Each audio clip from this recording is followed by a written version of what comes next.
ഈ ഗ്ലോക്കോമ എന്ന രോഗം ആർക്കൊക്കെ വരാമെന്ന് നമുക്കൊന്ന് പരിശോധിച്ച് നോക്കാം. സാധാരണയായി പ്രായം കൂടുതലുള്ളവർക്ക് കാണപ്പെടുന്ന ഒരു രോഗമാണ് ഗ്ലോക്കോമ. 60 വയസ്സൊക്കെ കഴിയുമ്പോഴാണ് സാധാരണയായി ഗ്ലോക്കോമ കാണാറുള്ളത്. പക്ഷേ അത് ഏത് പ്രായത്തിലും വരാമെന്നൊരു സത്യവും നമ്മൾ മനസ്സിലാക്കേണ്ടിയിരിക്കുന്നു. ജന്മനാൽ പോലും ഗ്ലോക്കോമ വരാം. പക്ഷേ പ്രായമുള്ളവരിലാണ് ഗ്ലോക്കോമ കൂടുതൽ കാണുന്നതെങ്കിലും അതിൽ തന്നെ ചില പ്രത്യേക വിഭാഗങ്ങളിൽ ഗ്ലോക്കോമ കൂടുതലായിട്ട് കാണപ്പെടാറുണ്ട്.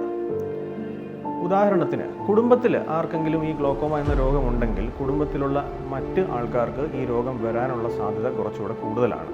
അപ്പോൾ കുടുംബത്തിൽ ഗ്ലോക്കോമ ആർക്കെങ്കിലും ഉണ്ടെങ്കിൽ പ്രത്യേകിച്ച് യാതൊരു ബുദ്ധിമുട്ടും കാഴ്ചയ്ക്കില്ലെങ്കിൽ പോലും മറ്റുള്ളവർ കണ്ണിൻ്റെ പരിശോധന നടത്തുന്നത് വളരെ പ്രധാനമാണ്. പിന്നെ കണ്ണിൽ എന്തെങ്കിലും ക്ഷതം സംഭവിച്ചിട്ടുള്ളവർക്ക് ഗ്ലോക്കോമ വരാനുള്ള സാധ്യത കൂടുതലാണ്. ഉദാഹരണത്തിന്, ക്രിക്കറ്റ് കളിച്ച് കണ്ണിൽ ബോൾ കൊണ്ടു, അല്ലെങ്കിൽ ഷട്ടിൽ കളിച്ച് ഷട്ടിൽ കോക്ക് കൊണ്ടു. ഈ കണ്ണിൽ ഇത്തരം ശക്തമായ ഇഞ്ചുറീസ് വരുമ്പോൾ സാധാരണ കണ്ണിൽ വേദനയുണ്ടാവും, കണ്ണിന് ചെറുതായിട്ടൊരു കാഴ്ചക്കുറവുണ്ടാവും. നമ്മൾ ഡോക്ടറെ സമീപിച്ച് ചികിത്സ തേടും. ഈ വേദനയൊക്കെ 1-2 ആഴ്ച കൊണ്ട് മാറുകയും ചെയ്യും. ഇതിൻ്റെ അപകടം എന്താണെന്ന് വെച്ചാൽ വർഷങ്ങൾക്ക് ശേഷം ഗ്ലോക്കോമ ഉണ്ടാകാമെന്നുള്ളതാണ്. ഇൻഫാക്റ്റ് ഒരു ക്ഷതം വന്നു കഴിഞ്ഞാൽ 10 വർഷത്തിന് ശേഷം പോലും ഗ്ലോക്കോമ വരാം. അപ്പോൾ നല്ലൊരു ക്ഷതം കണ്ണിൽ വന്നു കഴിഞ്ഞാൽ വർഷത്തിൽ ഒരിക്കലെങ്കിലും യാതൊരു ബുദ്ധിമുട്ടും ഇല്ലെങ്കിലും കണ്ണ് പരിശോധിക്കേണ്ടത് ആവശ്യമായിട്ട് വരും. പിന്നെ കട്ടിയായ കണ്ണട ഉപയോഗിക്കുന്നവർ, എസ്പെഷ്യലി മൈനസ് പവർ വളരെ കൂടുതലായിട്ടുള്ളവരിൽ ഗ്ലോക്കോമ സാധാരണയായി കുറച്ചുകൂടെ കൂടുതൽ കാണപ്പെടാറുണ്ട്. അതുപോലെ തന്നെ ചില മരുന്നുകൾ ഉപയോഗിക്കുന്നവർക്ക് ഗ്ലോക്കോമ വരാൻ സാധ്യത കൂടുതലാണ്. ഇത് 2 രീതിയിൽ വരാം. ഒന്ന്, കണ്ണിൽ ഉപയോഗിക്കുന്ന തുള്ളി മരുന്നുകൾ. ഈ അലർജിക്കും മറ്റും സാധാരണയായി മെഡിക്കൽ ഷോപ്പുകളിൽ ചെന്ന് തുള്ളിമരുന്ന് വാങ്ങിക്കുന്ന ഒരു പതിവ് ഇപ്പോഴും നമ്മുടെ മലയാളികൾക്കുണ്ട്. അപ്പോൾ ഇത്തരം സാഹചര്യങ്ങളിൽ പലപ്പോഴും ഈ സ്റ്റിറോയിഡ് കലർന്ന തുള്ളിമരുന്നാണ് കൊടുക്കുന്നത്. കാരണം ഇത് ഉപയോഗിച്ചാൽ പെട്ടെന്ന് നമ്മുടെ അലർജി കുറയും, കണ്ണിൻ്റെ ചുവപ്പും ചൊറിച്ചിലും അങ്ങനെയുള്ള അസ്വസ്ഥതകൾ മാറുകയും ചെയ്യും. പക്ഷേ ഈ മരുന്ന് നിർത്തുമ്പോൾ പലപ്പോഴും ഈ അലർജി വീണ്ടും വരികയും അപ്പോൾ വീണ്ടും ഈ മരുന്ന് ഉപയോഗിക്കുന്ന ഒരു സാഹചര്യത്തിലേക്ക് പോവുകയും ചെയ്യും. ചുരുക്കി പറഞ്ഞാൽ കുറേ കാലം കഴിയുമ്പോൾ ഈ സ്റ്റിറോയിഡ് പലപ്പോഴായി ഉപയോഗിച്ച് ഇതിൻ്റെ ഒരു പാർശ്വഫലമായിട്ട് കണ്ണിൽ ഗ്ലോക്കോമ വരാം. അതുപോലെ തന്നെ സ്റ്റിറോയിഡിൻ്റെ ടാബ്ലറ്റ് ഉപയോഗിക്കുന്നവർക്ക് ഗ്ലോക്കോമ വരാം. സ്റ്റിറോയിഡിൻ്റെ ടാബ്ലറ്റ് സാധാരണ നമ്മൾ മെഡിക്കൽ ഷോപ്പുകളിൽ ഒരു കുറിപ്പടി ഇല്ലാതെ കൊടുക്കാറില്ല. അത് യൂഷ്വലി മറ്റുള്ള രോഗങ്ങൾക്ക് സ്റ്റിറോയിഡ് ടാബ്ലറ്റ്സ് കഴിക്കേണ്ടി വരും. അത് മറ്റുള്ള ഡോക്ടർമാർ തന്നെ പ്രിസ്ക്രൈബ് ചെയ്യുന്നതായിരിക്കും. ഇത്തരം ടാബ്ലറ്റ്സ് പ്രിസ്ക്രൈബ് ചെയ്യുമ്പോൾ സാധാരണയായിട്ട് കൃത്യമായ അളവിൽ കണ്ണിൻ്റെ പ്രഷറൊക്കെ പരിശോധിക്കാം എന്ന് പറയാറുണ്ട്. അപ്പോൾ ഈ മരുന്നുകളിലൂടെയും ഗ്ലോക്കോമ വരാമെന്ന് നമ്മൾ മനസ്സിലാക്കുക.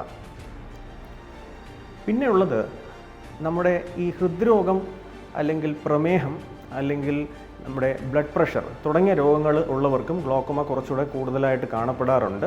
ഈ രക്തക്കുഴൽ സംബന്ധമായ രക്തയോട്ടവുമായിട്ട് ബന്ധപ്പെട്ട ഇത്തരം അസുഖങ്ങളുള്ളവരിലും ഗ്ലോക്കോമ സാധാരണയായി കുറച്ചുകൂടെ കൂടുതൽ കാണപ്പെടാറുണ്ട്.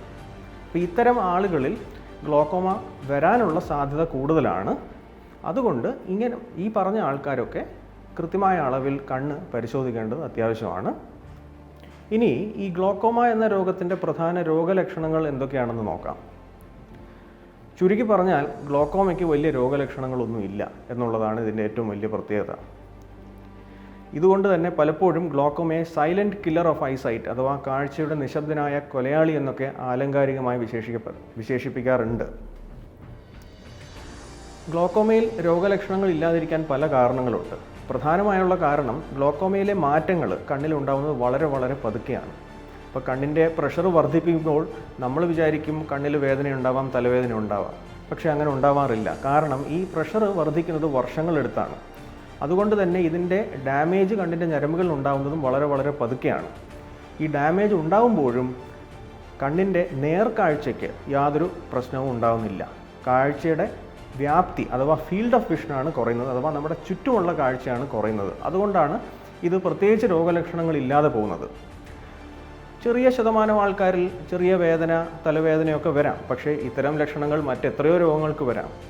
ഈ കാരണങ്ങൾ കൊണ്ട് പ്രധാനമായിട്ടും രോഗലക്ഷണങ്ങൾ സാധാരണ കാണാറില്ല. പിന്നെ വളരെ ചെറിയ ഒരു ഉപവിഭാഗം ഗ്ലോക്കോമ ഉള്ളവരിൽ കണ്ണിൻ്റെ പ്രഷർ ക്രമാതീതമായി വർദ്ധിക്കുന്ന ഒരു സാഹചര്യം വരാം. മിനിറ്റുകൾക്കുള്ളിൽ തന്നെ കണ്ണിൻ്റെ പ്രഷർ 2 ഇരട്ടിയോ 3 ഇരട്ടിയോ ആവാം. ഇതിനെ അക്യൂട്ട് ആംഗിൾ ക്ലോഷർ അറ്റാക്ക് എന്ന് പറയാറുണ്ട്. ഇത്തരം അസ്വസ്ഥതകൾ വരുന്നവർക്ക് കണ്ണിന് വളരെ കഠിനമായ വേദനയും ചുവപ്പും തലവേദനയും ഛർദിയും ഒക്കെ വരാം. അത്തരം ഒരു സാഹചര്യത്തിൽ മാത്രമേ ഗ്ലോക്കോമയ്ക്ക് ശരിക്കും രോഗലക്ഷണങ്ങൾ ഉണ്ടാവാറുള്ളൂ. സാധാരണയായി യാതൊരു രോഗലക്ഷണങ്ങളുമില്ല. ഈ രോഗലക്ഷണങ്ങൾ അധികം ഇല്ലാത്തൊരു രോഗമായതുകൊണ്ട് തന്നെയാണ് ഗ്ലോക്കോമ ഉണ്ടാവാൻ സാധ്യതയുള്ള ഒരു റിസ്ക് ഉള്ള ആൾക്കാരെ നമ്മൾ മനസ്സിലാക്കി അവർക്ക് പരിശോധന നടത്തേണ്ടത് അത്യാവശ്യമായിട്ട് വരുന്നത്.